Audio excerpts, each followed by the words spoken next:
Welcome back to the channel, everybody. Yeah, welcome back to the channel. Today, we're gonna get to know Nacy. Come get lost with us.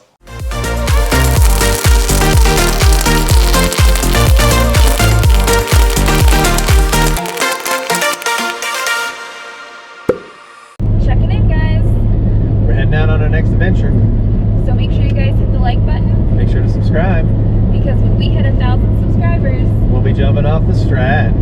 so back to the video.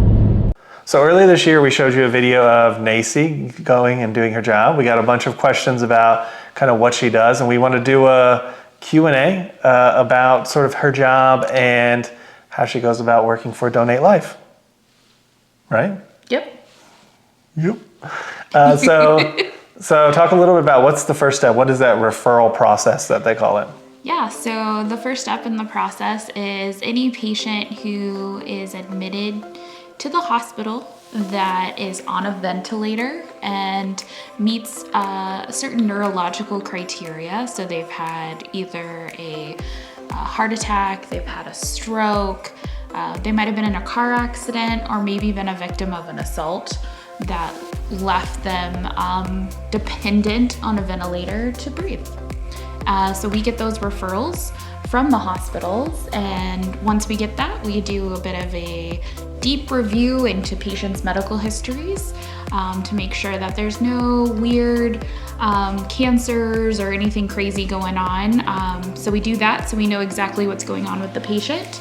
And then we round about every day, sometimes twice a day, just to get an update from the doctors and the nurses and kind of gauge where the family's at in the process of that patient's care. What we do is to serve the community and people who are in desperate need for life-saving organs.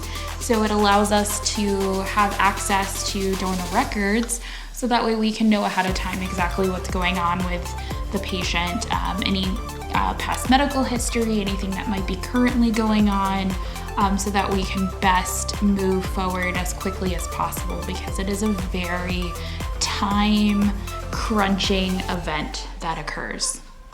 So when the families are talking about their end-of-life discussions, how did you and your organization approach that? So we have a pretty big team approach. We have what we call family service coordinators, who specifically are trained in trauma and dealing with families who are going through some type of trauma-related event. And they specifically will go in and sit with the families when they've made a decision for end of life for their patient. And we just kind of talk. We talk about what's been going on with the patient. We talk about, if they need help finding funeral homes, if they need help making final arrangements. And then we talk to them about the option of letting their loved one continue to save lives and live on through organ donation. And, for most families that are going through that difficult time, to know that their loved one has the possibility to save up to 8 people is pretty mind-blowing for most families, and they really do want to help others. So that's how we typically become first involved with our families. So the next question I know they have is, who can be registered to be an organ donor? That's a great question. Anybody can be a registered donor. So it doesn't matter how old you are, what your life circumstances are, even if you think you might be too old or too sick.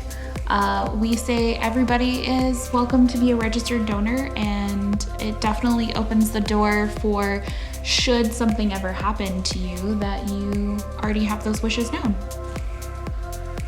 So piggybacking on that, you talk about having wishes known. What is the best way for a person to sort of talk or communicate with their family about their decision?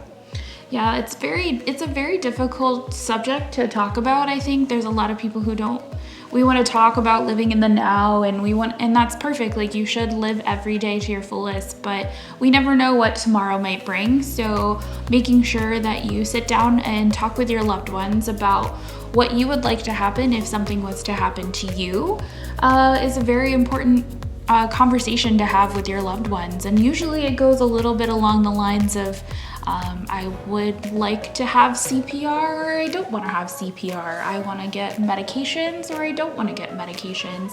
And the biggest question is, do I want to be a donor or do I not want to be a donor?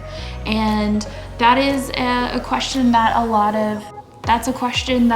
of families don't really know when we sit down to talk with them. It's a big thing that comes up and they're like, we never talked about it. We never got a chance to discuss that. So I don't really know what my loved one would like to do. So even just having the conversation about what you would want to do is a huge help. And it takes a huge relief off of your family and your loved ones as well. So I think one of the first questions people have is, how did you get involved with Donate Life? Yeah, so I started working in organ donation over 3 years ago. I had seen a job ad for a company that was called TransLife, and the name just intrigued me. And the more I did more research about it, the more I realized that it was working with organ donors and organ donor families, and it just kind of ended up working out to be one of the best career choices I've ever chose, because I get to work with families and I get to help other people every day, and people I will never meet. I get to help. And I started in Orlando 3 years ago. We moved to New York. We lived in New York for about a year, and now I'm out here in Las Vegas, doing what I love.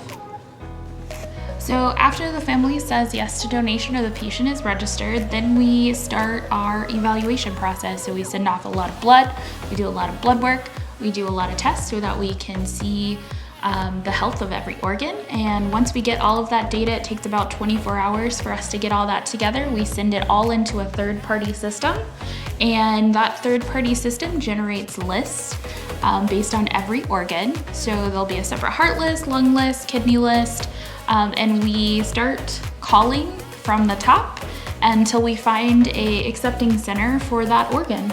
And once we have placed every organ that we're going to try to place, we set an OR time. And then we go to the OR and we recover those organs for transplant. And they leave either on a private plane, sometimes they go on a commercial plane, sometimes they're driven to their location, and they make their ways to their next forever home. So after it's all over, do you still keep in touch with the families? Yeah, actually we do. We have a very awesome aftercare department that will send letters frequently to the families. They also send them an update, letting them know what the outcome was. And then we also send periodic updates, I believe at 3, 6, and a year. And then we have special events for our donor families throughout the year for them to come together, meet other donor families, and then also for us as coordinators to meet them outside of the hospital environment and really kind of get to know them and catch up and see how they're doing. So now we've gone sort of through the process. What does it take to do your job? So anybody who has a basic medical background can do my job, but for the most part, the people who I tend to work with are people who are respiratory therapists, paramedics, EMTs, nurses, RN. I'm actually an LPN, so pretty much anybody who's got any type of medical background can join this field, and it's actually pretty cool. You get a lot of autonomy to practice, and you learn a lot of things that you really didn't learn when you were working bedside. So it's a pretty cool field to check out.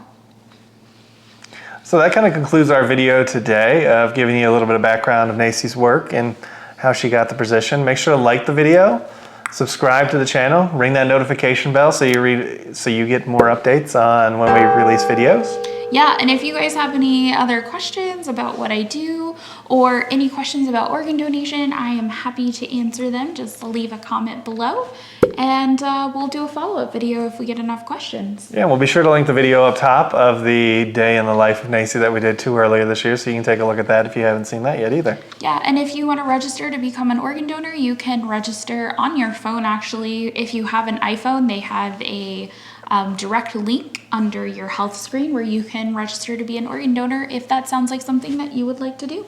Yeah, or if you want to do it by your state, you can always look up Donate Life, insert your state at the end, and it'll bring you to that website. And that typically will take you through the steps in each state about how to register to become an organ donor. Yeah, So I hope you guys enjoyed this interesting peek behind the curtain. And we will see you guys in the next video. Yeah, we'll see you on the next one. Bye, everybody. Bye.